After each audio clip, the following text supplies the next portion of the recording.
آبنائے ہومس کی بحالی اور لبنان میں جنگ بندی کا اعلان، سینئر تجزیہ کاروں نے صحرا فیلڈ مارشل سید عاصم منیر کے نام کر دیا۔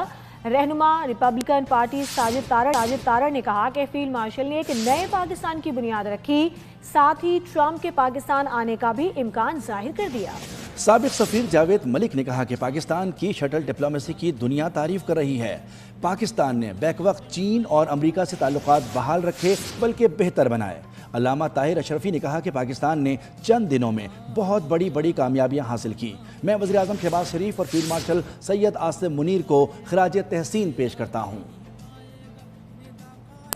دوحہ کے بعد اگلے ایگریمنٹ جو ہیں وہ اسلام آباد میں ہوتے نظر آ رہے ہیں۔ میں سمجھتا ہوں بالکل میں ایگری کروں گا، ڈیل آف دا سینچری ہے، اور اس کا کریڈٹ جو ہے فیلڈ مارشل سید عاصم منیر صاحب کو جاتا ہے، جنہوں نے ایک نئے پاکستان کی بنیاد رکھی، جنہوں نے پہلے مارکہ حق بنیاد المرصوص کر کے اس کا آغاز کیا تھا 11 مہینے پہلے۔ ریپبلکن پارٹی تو مشورہ یہی دے رہی ہے کو جانا چاہیے۔ امریکہ کا جو گڈ ول کو ڈیمیج ہوا ہے اس کو امپروو کرنے میں بہتری ہوگی۔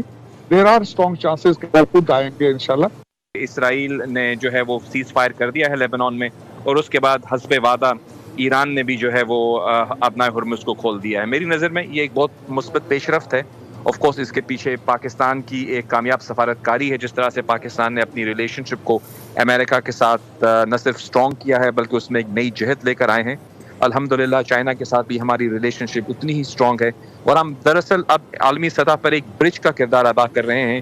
الحمدللہ یہ ایک بہت بڑی کامیابی ہے پاکستان کی، ہماری قیادت کی، ہماری کوششوں کی، جو ہماری قیادت کر رہی تھی فیلڈ مارشل حافظ سید عاصم منیر صاحب، ہمارے وزیر اعظم صاحب، ہمارے وزیر خارجہ۔